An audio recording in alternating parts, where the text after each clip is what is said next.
Yes, that is the music for City Business. I could recognize it anywhere. This is James Moore. Welcome to solar-powered KRUU-FM. We're broadcasting on a sunny day as we speak in the Cultural District here in Fairfield, Iowa. Had a wonderful gala, network gathering, annual meeting last night. We'll talk about that. But before that, there was a little thing called City Council. And speaking of which, welcome to City Business. We like to welcome Fairfield Media Center for being here as well, and the recently re-elected 4th Ward City Councilman, Michael Halley, who's also a show host here. I heard your opponent didn't fare so well. You mean the 7% write-ins? I don't know. I'm not sure. It doesn't show up who wrote those, who was written in. It could have been Mickey Mouse, Donald Duck, Batman, who could have been anybody. Well, congratulations. Why don't we just, before we get into that, I think, who else survived? And then there's another leg coming up, too. Yeah, so Ed Malloy was reelected for another 2-year term as our mayor. John Revelinsky was reelected for another 4-year term for 2nd Ward. Jessica Ledger-Kalin was elected for the remainder of the term that she was appointed to. So she was just sworn in last night at our council meeting. She got the rest of this year and then 2 more years on that term. And the at-large seat that was Connie Boyer's has 2 people that will be in the runoff because no candidate had more than 50% of the vote. That's the way it works. That's the way it works. So they take the top 2 vote getters. In this case, were Patrick Bolsold and Doug Flournoy. Flournoy, I think is okay. That's how it's pronounced. I mean, that's how it's spelled. Yeah. Flournoy. So they will have a runoff on December 3rd. Okay, so we'll keep you informed on that. Yeah, so it'll be citywide because it's an at-large seat, but the only polling station will be the courthouse, I believe, for that. Does that mean they're going to campaign again and all that sort of thing? Yeah. How does it work? So maybe we'll have them both on if we can. Yeah, that would be great because, it narrows the field. So now you've got 2 choices instead of, I think there were 5. Yep. So good luck to both of them, and I hope they do get out. And didn't Patrick Bolsold, sorry to interrupt, didn't he get around 46%? 40, I think it was 44. 44%. Yeah, so he was close. But the top 2 were relatively close. Yeah. 39 or something in Yeah, that range. within maybe 5 percentage points. So it should be interesting. Should be. But speaking of interesting, back to city business. Which day are we talking about? Obviously, today's Wednesday. If you've tuned in yesterday and we weren't there, we're here Veterans now. Day. Yeah. Occasionally we'll have a holiday on a Monday, and then we'll have our council meeting Tuesday night. So that's what happened this week. So this is a review of the November 12th, 2013 regular city council meeting. It started off with swearing in Jessica Ledger-Kalin. Now, the rest of us don't get sworn in until after the new year, but because it was a vacancy, as soon as the election results were verified, which they were, that person gets sworn in. So she got sworn in last night. See, we can't do that on the radio. We're not allowed to swear. I know. It's really too bad. Okay. Yeah, we got to get that cymbal crash. This consent agenda, pretty basic. Minutes of last meeting, hiring a lifeguard for the Park and Rec, and approving a liquor license for Hy-Vee C-Store. I'm not sure what the C-Store stands for, but I believe that's just they only have the one store now in town, so that's their liquor license. It's not something by the water, by the pond. You mean C as in C? C, the letter C. Yeah, okay. Yeah, not the ocean. We had no public forums or appearances. No one came to talk to us this time. May I ask, how usual is that? I'd say usually standard 1 or 2. And so maybe once every couple of months we have none. But usually there's somebody wanting to say something about an event coming up or requesting a street closure or something. Giving us an award is always nice, whatever. But this time, nothing. Alrighty. So it made the meeting a little shorter. We got to our action items and ordinances. The first was we have one meeting in December. It's very common among boards and such to say, oh, forget a regular board meeting this month, we'll have a holiday party or something. So what the council does is we just set one meeting. So it's going to be the 3rd Monday, December 16th at 7 o'clock. We set that. We accepted a water main improvement project on South 7th, West Jefferson, and East Hempstead as final. Basically, when the city hires outside construction crews to do this work, a little bit of the total pay is withheld until the city engineers write off on it that it's done. And so Melanie Carlson, who works for French Rent-A-Car, I guess not officially city engineer, but that's who we use primarily, spoke and vouched and had a letter attached to this that said, the work is complete, release the funds. Pretty standard. We had another tax abatement for residential property, which is great because there was kind of a lull in new single family, well, this might even be a double family unit, but new housing in Fairfield. This is 2310 Lake Trail. Where's that? I believe that is on Walton Road. Okay. So if you're going, if you're going Walton Road, on the north side of the road, there's a development of east-facing homes. So that basically goes through council. We say, sure thing, looks good. Pass it on to the assessor. The assessor decides what the actual valuation of the home is. Next, we had the deer bow hunt trial. All right. Let's talk about that. Now, you would By the way, before we do, I want to remind listeners we're speaking with Michael Halley. This is City Business. And usually it's the Tuesday following City Council because mostly it's on Monday, unless there's a holiday like there was this week. Thursday at 6:30 p.m. and then the following Monday, 6:30 a.m. You can catch it as well.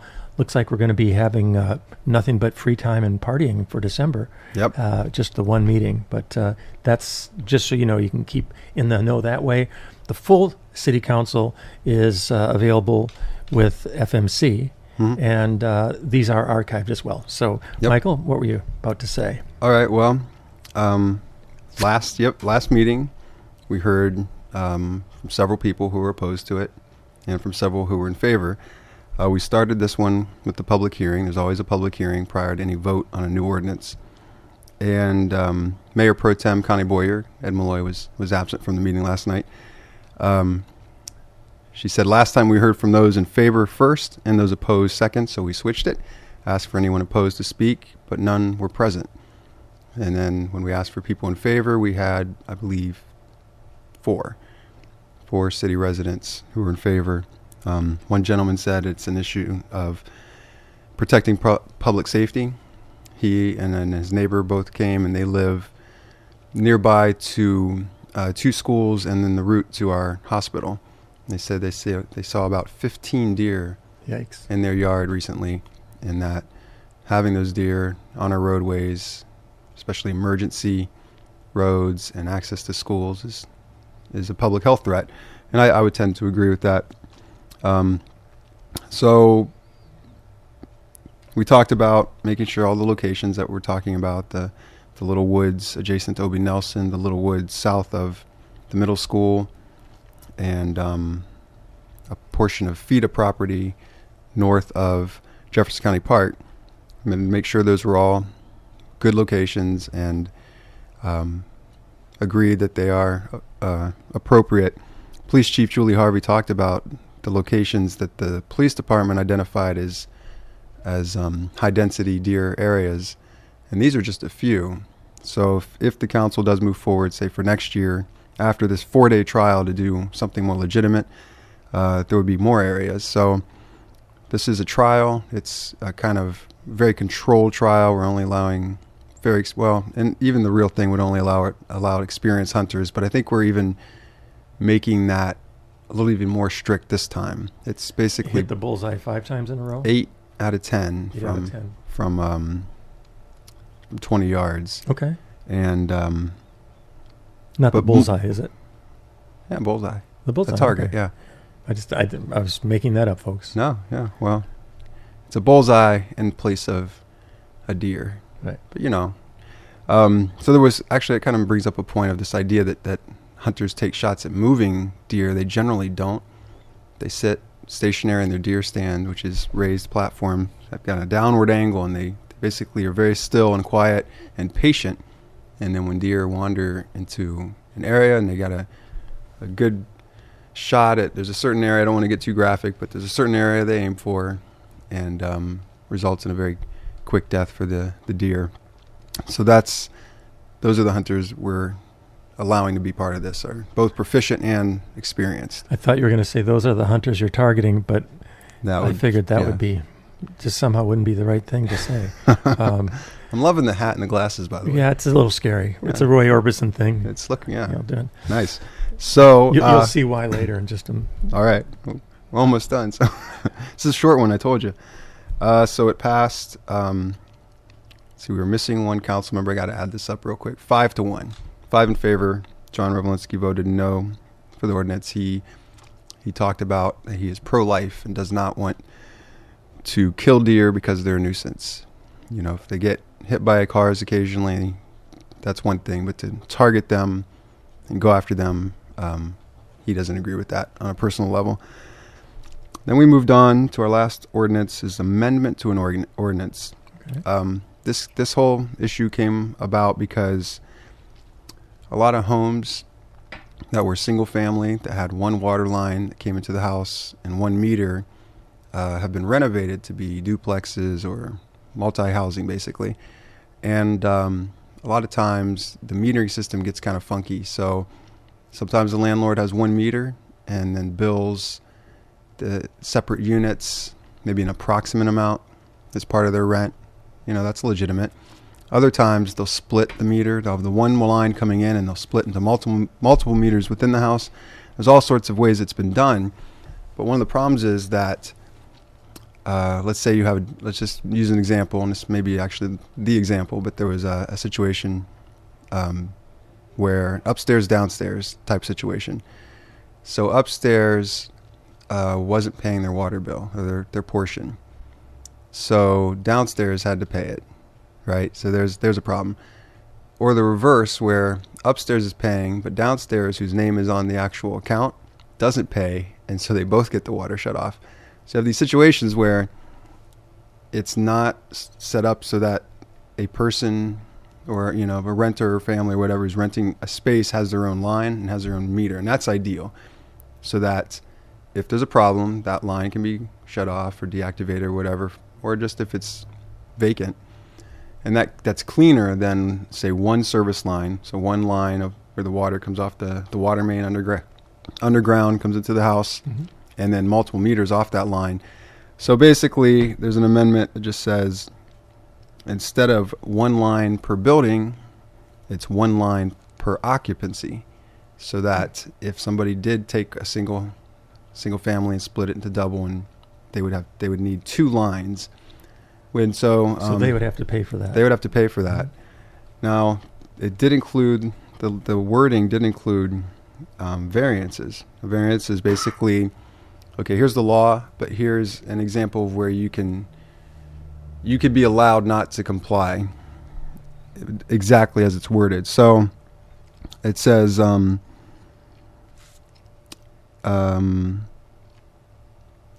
it is. I'm going to find it.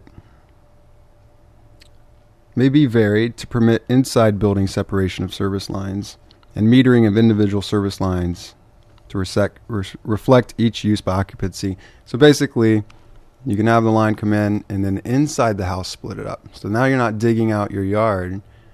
Okay. You're splitting it inside, which is a much simpler, easier plumbing situation.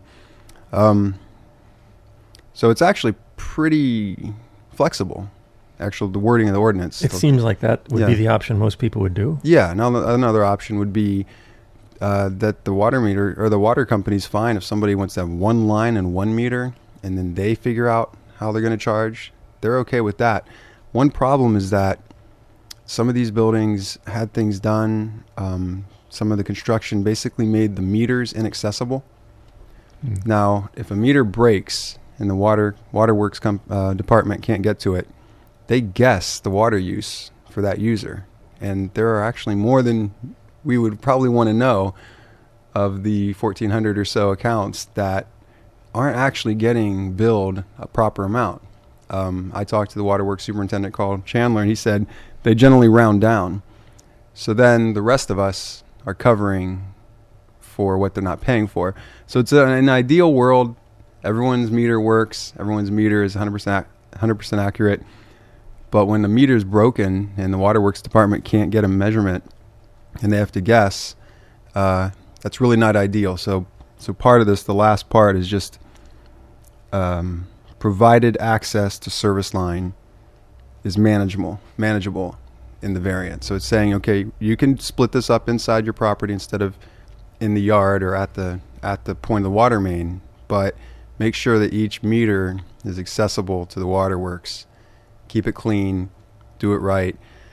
So, this is kind of a part of the bigger picture that we do not have certain codes in town. We saw some folks just yesterday on the roof with scaffolding and stuff, and one of my friends who's kind of in the business went, that's not exactly, wouldn't be code in other places that have code exactly, but yeah. So, the whole idea of, our liberties and the man or the government not telling us what to do, I get that. And I also get the wanting to make things safe. So it's another topic. We don't have to go there right now, but this is kind of pointing in that direction of, well, if we had actual code about how things should be built, including water, electric, and all that kind of stuff, then... Now that also does get into sort of...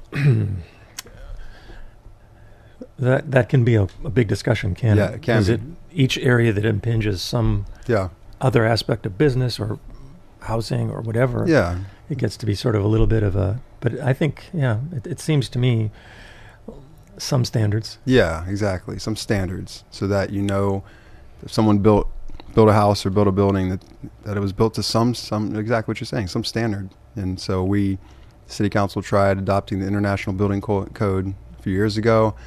The manufacturing sector in town opposed it. They feel that it would add undue cost. So not sure if it would actually.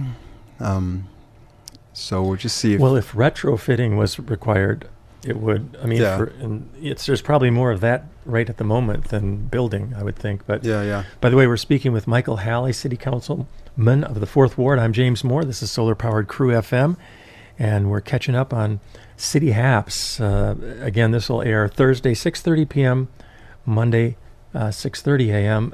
So for dinner, breakfast, or lunch, you get your snuff up to Hapsville with the City Council. What else we got on the docket? That's not much. Good. Somebody's got to stop me talking. Couple local committee appointments whose names aren't on here, and I can't remember, but they were good people appointed to some really good boards. One was beautification, but I've forgotten the gentleman's name. Okay, it's Michael something. Well, maybe we'll get that next time. But I apologize. I try really to remember everything, but I've learned to outsource part of my brain into these devices. Well, the beautification committee, I think I was involved with that for about 3 years. It's really does great work. Housing upgrades and different things. It's switched a little bit, but on the square, cleanups and different stuff. They do good work. The last thing was committee reports. So Public Safety Transportation Committee, which I'm on, we met. We already talked about. I forgot to mention an amendment that we made to the deer ordinance. Glad I was reminded. Connie Boyer felt that it would be a courtesy to ask any hunters to cover their kills while transporting them from where they were hunted. They have to go and have them checked at the fire department by law. Cover them up as just a courtesy to citizens. So we added that as an amendment that they would be covered.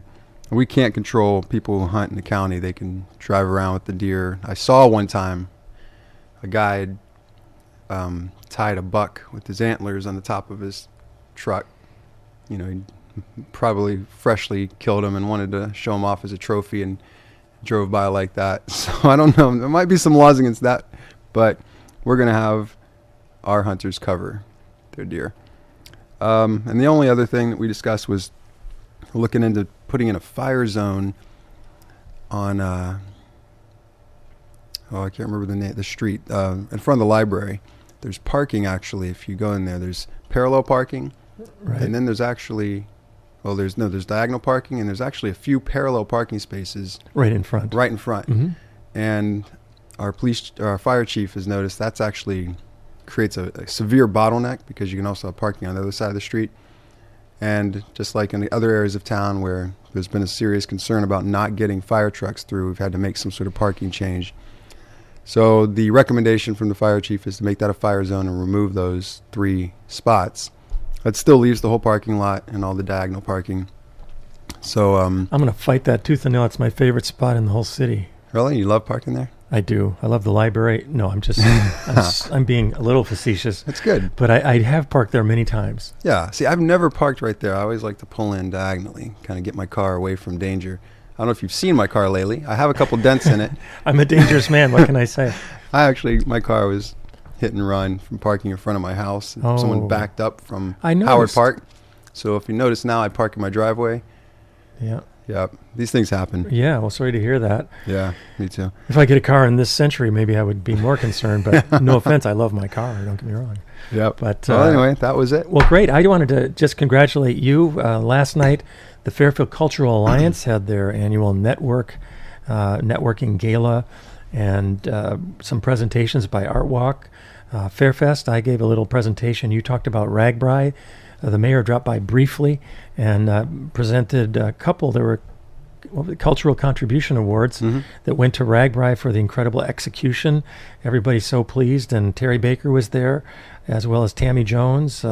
Tracy Vance was not there. Dennis Lopp, Police Chief Julie Harvey, and somebody else. Rustin Lippincott. And Rustin Lippincott. I left his name out, unfortunately, but quite a tribute and a sweet evening at Bill Teeple's Icon Gallery. Yep. Although we had the food kind of fell over, but it was grabbed. Yeah, before you got there, it was one of those things. Just trying to move the table, and someone thought the legs were locked.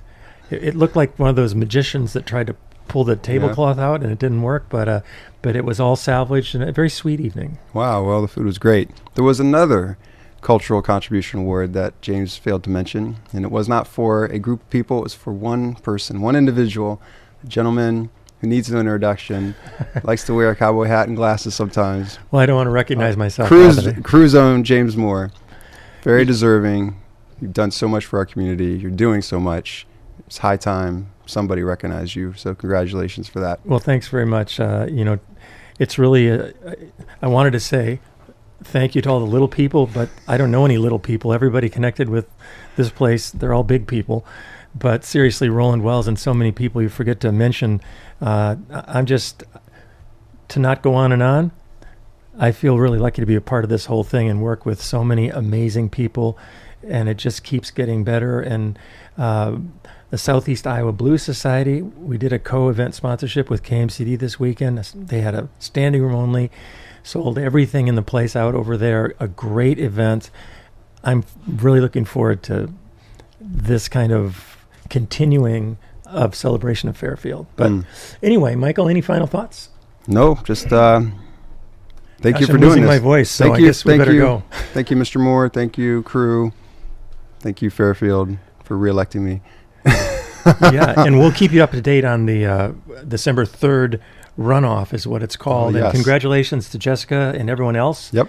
who made it in there. And also thanks to Denise Rush and the Fairfield Cultural Alliance another great board event. and people. A lot of great stuff going on here. And also there's some guy standing behind a camera that you can't see. And we'll thank him as well. Jason Strong That's from right. Fairfield Media Center. Thank you, Jason, for taking your time.